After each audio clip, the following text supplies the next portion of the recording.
የትም ሆኔት በአሜሪካ ሰማይ ጠቀስ ህንፃዎች ውስጥ ተቀምጠህ ኮምፒውተርህን የምታንኳኳ የቴክኖሎጂ ባለሙያ ወይም በዱባይ ሆስፒታሎች ውስጥ የምትሮጥ የጤና ባለሙያ አሊያም በአዲስ አበባ ጎዳናዎች ላይ የራስን ሥራ የምትሰራ ተቀበልክም አልተቀበልክም አደጋ ላይ መሆንህ ገሃድ ወጥቷል።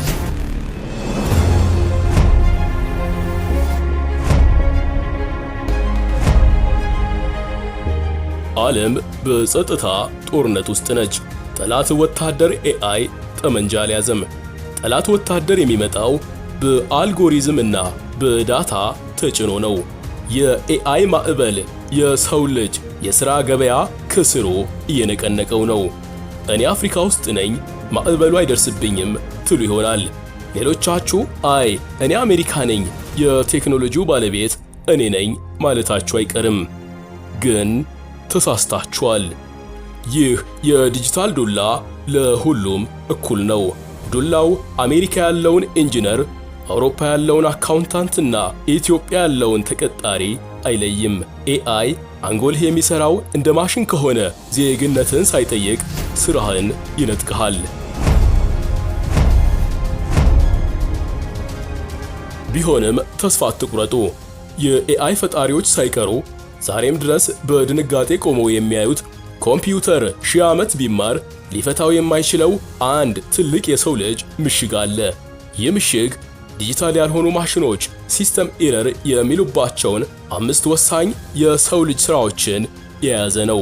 ከእናንተ የሚጠበቀው ለእናንተ ከሚስማማችሁ ከ5ቱ ምሽጎች ውስጥ ገብቶ መከለል ነው።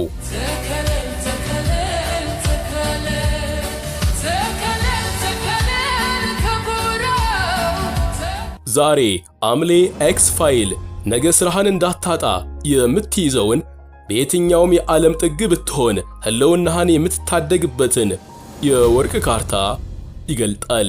እነዚህ ስራዎች እንደ ኤአይ በሎጂክ የሚሰሩ ሳይሆኑ በጥልቅ የሰው ልጅ ተፈጥሮ ላይ የተገነቡ ናቸው። ወደ መጀመሪያውና የሮቦቶችን አቅም ወደሚያሽመደምደው ምሽግ እንግባ። ውስብስብ የአካል ብቃትና ያልተጠበቁ ሁናቴዎች። በዲጂታል ዓለም ውስጥ ኤአይ ንጉስ ነው። በሚሊዮን የሚቆጠሩ መረጃዎችን በሰከንድ ያነባል፣ ይተነትናል።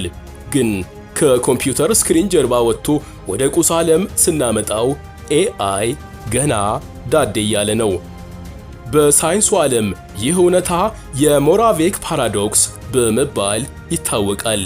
ይህ ፓራዶክስ ማሽኖች ለሰው ልጅ እጅግ ከባድ የሚባሉትን እንደ ከፍተኛ የሂሳብ ስሌት ያሉ ነገሮችን በቀላሉ ሲሰሩ፣ ለሰው ልጅ ቀላል የሆኑትን አካላዊ ስራዎች ግን ፈጽሞ ሊሰሩ አይችሉም። የትም ሀገር ሆን የቧንቧ ሰራተኛ፣ ኤሌክትሪሻን፣ የአደጋ ጊዜ ጠጋኝ ወይንም የግንባታ መሪ ከሆንክ ሮቦቱ ያንተን ቦታ መቼም አይነካውም። ምክንያቱም ሮቦቶች እንዲሰሩ የተስተካከለ ንጹህና አስቀድሞ የሚታወቅ አካባቢ ይፈልጋሉ። ነገር ግን የገሃዱ ዓለም ምስቅልቅሉ የወጣ ነው። በየቤቱ ያለው የቧንቧ ብልሽት፣ ከግድግዳው ውስጥ የተጠላለፈው የኤሌክትሪክ መስመር በየቀኑ የተለያየ ነው። አንድ ኤሌክትሪሻን ጣሪያ ላይ ወጥቶ ያልተጠበቀ ሽቦ ሲያጋጥመው በሰከንድ ውስጥ ውሳኔውን ይቀይራል፣ ይተጣጠፋል፣ ከሁኔታው ጋር ራሱን ያላምዳል። ማሽኖች ግን ይህ ባህሪ የላቸውም። ማሽኑ እንግዳ ነገር ሲያጋጥመው መፍትሄ ማመንጨት አይችልም፣ ይቆማል ወይም ይሰበራል። ስለዚህ የእጆች ጥበብና በቦታው ላይ ፈጣን ውሳኔ የመስጠት አካላዊ ብቃትህ በየትኛውም ዓለም ውስጥ መቼም ቢሆን ዋጋው አይቀንስም። ታዲያ ግን አካላዊ ጥንካሬ ብቻውን በቂ አይደለም። የሰው ልጅ ከሮቦት የሚለየው ሌላኛው ግዙፍ ግድግዳ ስሜት ነው። እናም ይህ ወደ ሁለተኛው የኮንክሪት ምሽጋችን ይወስደናል። ስሜታዊ ብልህነትና ሰብአዊ እንክብካቤ።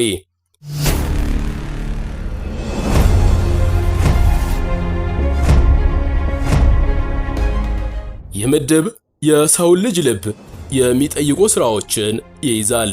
ኤአይ መረጃን በትክክል ይሰጣል። በሽታን ከሐኪም በተሻለ ሊመረምር ይችላል።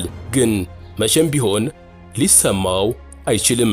የትም ሆናችሁ የምትሰሩ የስነ ልቦና ባለሙያዎች፣ የሕፃናትና አረጋውያን እንክብካቤ ሰጪዎች፣ የማህበራዊ ሰራተኞችና የሃይማኖት መሪዎች ስራችሁ ከወርቅ የጠራ ነው። ሰዎች በጭንቀት በህመም ወይም በብቸኝነት ጊዜ የሚፈልጉት ዳታ ሳይሆን ርህራኄን ነው።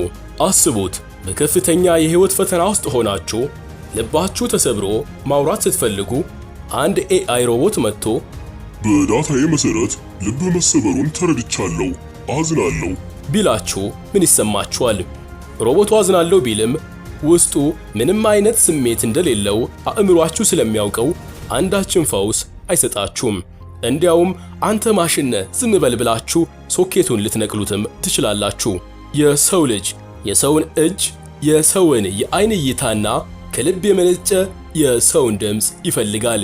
የሃይማኖት አባቶች የሚሰጡት ተስፋ አንድ የስነ ልቦና ባለሙያ የሚያዳምጥበት የትዕግስት ጥልቀት በፕሮግራም የሚሰራ አይደለም።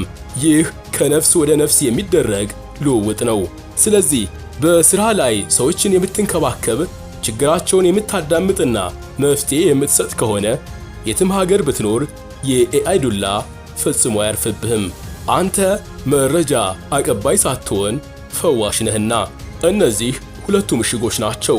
ነገር ግን ገና ትልቁንና እጅግ ውስብስብ የሆነውን የሰው ልጅ ምስጢር አልነካነውም። ሁለት ግዙፍ ሀገራት አሊያም ሁለት ትላልቅ ኩባንያዎች ጦርነት አፋፍ ላይ ሲደርሱ ሕጉንና ደንቡን ጥሶ የሰዎችን አይን እያየ ስምምነት የሚያመጣውን ያ ብርቱው የሰው ልጅ ጥበብ ምንድን ነው?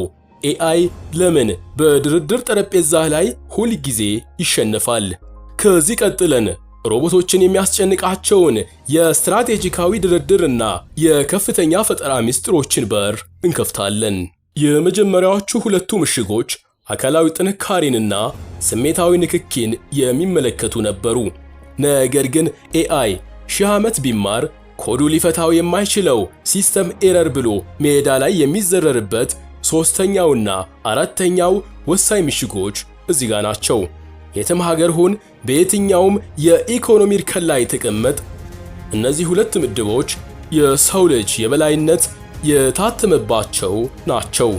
ሶስተኛ፣ ስትራቴጂካዊ ድርድርና የሞራል ዳኝነት። ድርድር ማለት በወረቀት ላይ ያለን ሕግ ማንበብ አይደለም። ድርድር ማለት የሰውን ፊት ማንበብ፣ በአየር ላይ ያለን ስነልቦናዊ ጫና መረዳትና ከሕጉ በስተጀርባ ያለውን ደብቅ እውነታ መተንተን ማለት ነው። በአሜሪካ ከፍተኛ የሕግ ጠበቃ ብትሆን፣ በአውሮፓ የዲፕሎማሲ ባለሙያ አሊያም በኢትዮጵያ የድርጅት መሪ ስራህ ከኤአይ ጥቃት ነፃ ነው። ለምን?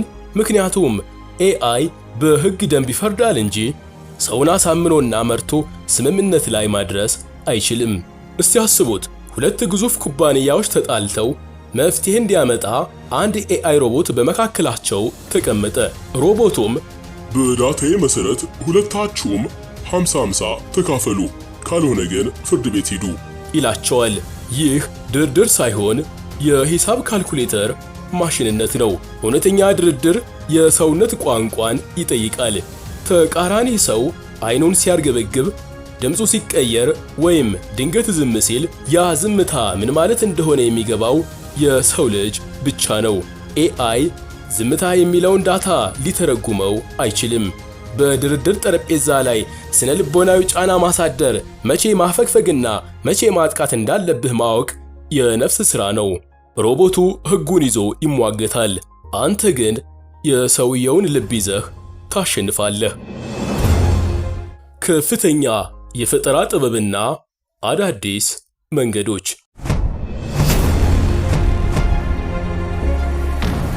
እዚህ ጋር አንድ የገዘፈ ስህተት እናገኛለን። ብዙዎች ኤአይ ቪዲዮ ይሰራል፣ ስዕል ይስላል፣ ስለዚህ ፈጣሪ ወይም ክሪኤቲቭ ነው ይላሉ። ግን ቢምሉ ይሳሳታሉ። ለምን እንደሆነ ልንገራችሁ። ኤአይ ከዚህ ቀደም ከነበረ መረጃ አቀናጅቶ አዲስ የሚመስል ነገር ይፈጥራል እንጂ ፈጽሞ ያልነበረን አዲስ የጥበብ ወይም የቢዝነስ ስልት አይፈጥርም። ኤአይ የሚያውቀው ያለፈውን ዳታ ብቻ ነው። አዲስ ነገር መፍጠር ግን የወደፊቱን መተንበይ ነው። የምርመራ ጋዜጠኞችን ተመልከቱ። አንድን የተደበቀ እውነት ለማውጣት የሚያደርጉት ጉዞ በዳታ የሚገኝ አይደለም። አደጋን መጋፈጥን፣ ፍንጮችን ማያያዝንና ከሳጥን ውጪ ማሰብን ይጠይቃል። አዳዲስ የቢዝነስ ሞዴል ቀራጮች የሚሰሩት ዓለም ገና ያላያቸውን ነገሮች ነው። ኤአይ ለምን ይህንን ሊያደርግ አይችልም? ምክንያቱም እውነተኛ ፈጠራ ከሰው ልጅ ስህተት፣ ከህመም፣ ከናፍቆትና ከህይወት ተሞክሮ የሚመነጭ ስለሆነ ነው። ኤአይ አይታመምም፣ አይናፍቅም፣ አይሳሳትም። ስህተት በሌለበት ቦታ ደግሞ ራዲካል ኢኖቬሽን ፈጽሞ የለም። እንደ አምሌ ኤክስ ፋይል አይነት ቻናልን ተመልከቱ። የአንድን ሁኔታ ወቅታዊ ስሜት ከዓለም አቀፋዊ እውነት ጋር አቀናጅቶ ለተመልካች በሚመች መልኩ ነፍስ ዘርቶ ማቅረብን ኤአይ አይችለውም። እሱ ቃላቱ ሊደረድር ይችላል፣ ግን ተመልካቹን በጉጉት አቃጥሎ ቀጥሎ ምን ይመጣል እንዲል የሚያደርገውን ያንን ሚስጥራዊ ኤክስ ፋክተር ሊሰርቀው አይችልም። አስታውስ፣ በስራ ላይ የቀድሞውን ፋይል ብቻ የምታገላብጥ ከሆነ ኤአይ ይተካሃል። ነገር ግን ማንም ያልሄደበትን አዲስ መንገድ የምትቀዳጅ፣ ከህመምህና ከታሪክ ተነስተህ አዲስ ጥበብ የምትፈጥር ከሆንክ አንተ ለሮቦቶች አምላክ እንጂ ተቀጣሪ አይደለህም። አሁን አራቱን ምሽጎች አይተናል። ነገር ግን አንድ የመጨረሻና ከሁሉም በላይ አደገኛ የሆነ ምሽግ ይቀራል። ማሽኑን ማን ይቆጣጠረዋል የሚለው ጥያቄ የሁላችንም የህልውና ጉዳይ ነው። ሮቦቱ ስህተት ሲሰራ ቀይ ካርድ የሚያሳየው የሥነ ምግባር መስመር የሚያሰምረው ያ ብቸኛው የሰው ልጅ ሥራ ምንድን ነው? ወደ መጨረሻውና የሰው ልጅ የህልውና የጀርባ አጥንት ወደ ሆነው አምስተኛው ምሽግ ዘው ብለን እንግባ። ያየናቸው አራት ምሽጎች አካላዊ መተጣጠፍ፣ ስሜታዊ ርህራሄ፣ ስትራቴጂካዊ ድርድርና ከፍተኛ ፈጠራ እጅግ ወሳኝ ናቸው። ነገር ግን ይህ አምስተኛው ምሽግ ከፈረሰ ሌሎቹ በሙሉ ትርጉም አልባ ይሆናሉ።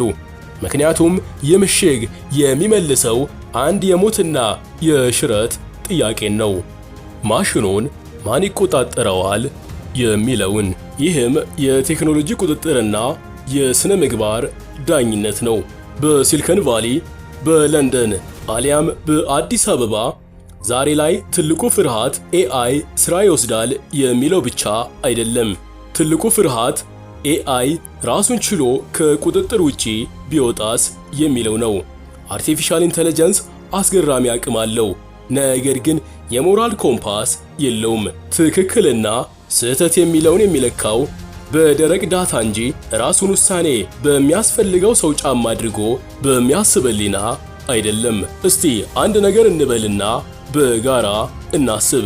ለታላቁ ኤአይ ሲስተም የዓለምን የካርበን ብክለት አጥፋ ብለን ትዕዛዝ ብንሰጠው ምን ያደርጋል ብላችሁ ታስባላችሁ?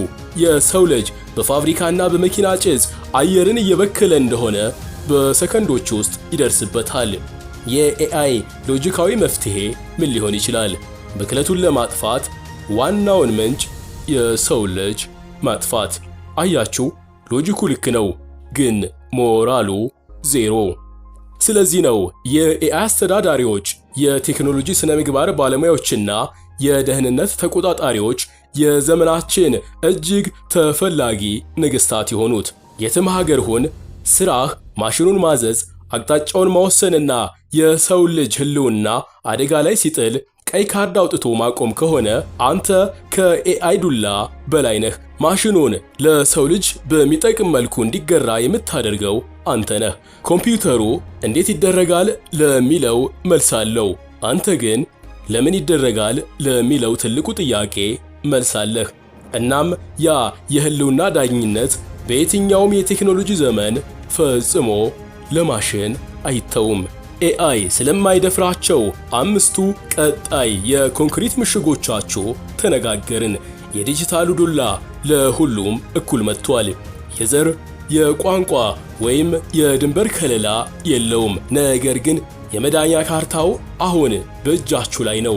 ስራችሁን፣ ቢዝነሳችሁን አሊያም የዕለት ተዕለት ውሳኔያችሁን ስታደርጉ ራሳችሁን አንድ ጥያቄ ጠይቁ። እኔ እየሰራሁት ያለሁት ነገር ሮቦቱ ሊሰራው ይችል ይሆን በሉ።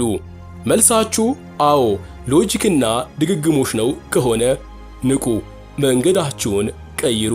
ነገር ግን በስራችሁ ውስጥ የሰው ልጅ ልብ ከገዛችሁ፣ እንግዳ ፈጠራ ካመጣችሁ፣ በድርድር ስነ ልቦናዊ ጫና ከፈጠራችሁ ወይም ማሽኑን የምትቆጣጠሩ ከሆናችሁ እንኳን ደስ አላችሁ። እናንተ አስቀድማችሁ በማይደፈረው ምድብ ውስጥ ናችሁ። ዓለም የቱንም ያህል በዲጂታል ብትዋጥ የሰው ልጅ ነፍስ፣ የሰው ልጅ ጥልቅ ማህበራዊ ትስስርና የሰውኛ ጥበብ ሁሌም የአሸናፊነቱ ሚስጥር ነው። ማሽኑ አገልጋያችን እንጂ ተረኛ ፈጣሪያችን እንዲሆን አንፈቅድም። ስለ ሰው ልጅ ጥልቅ ሚስጥራትና ዓለምን እያናወጡ ስላሉ ያልተፈቱ ጉዳዮች በየጊዜው የምናደርገውን የምርመራ ጉዞ አብራችሁን ለመጓዝ አሁኑኑ ሰብስክራይብ የሚለውን ቁልፍ በመጫን የአምሌ ኤክስ ፋይል ቤተሰብ ሁኑ። ይህንን ቪዲዮ በማጋራትም ወዳጆቻችሁን ከነገው የዲጂታል ዱላ ታደጉ። በቀጣይ የአምሌ ኤክስ ፋይል ፕሮግራማችን ከአርቲፊሻል ኢንተለጀንስ ባሻገር በድብቅ እየተሰራ ስላለውና የሰው ልጅ ጭንቅላት ከኮምፒውተር ጋር ስለሚያገናኘው አስፈሪ ፕሮጀክት ምስጢራዊ ፋይሎችን እንገልጣለን። ይህ አምሌ ኤክስ ፋይል ነው።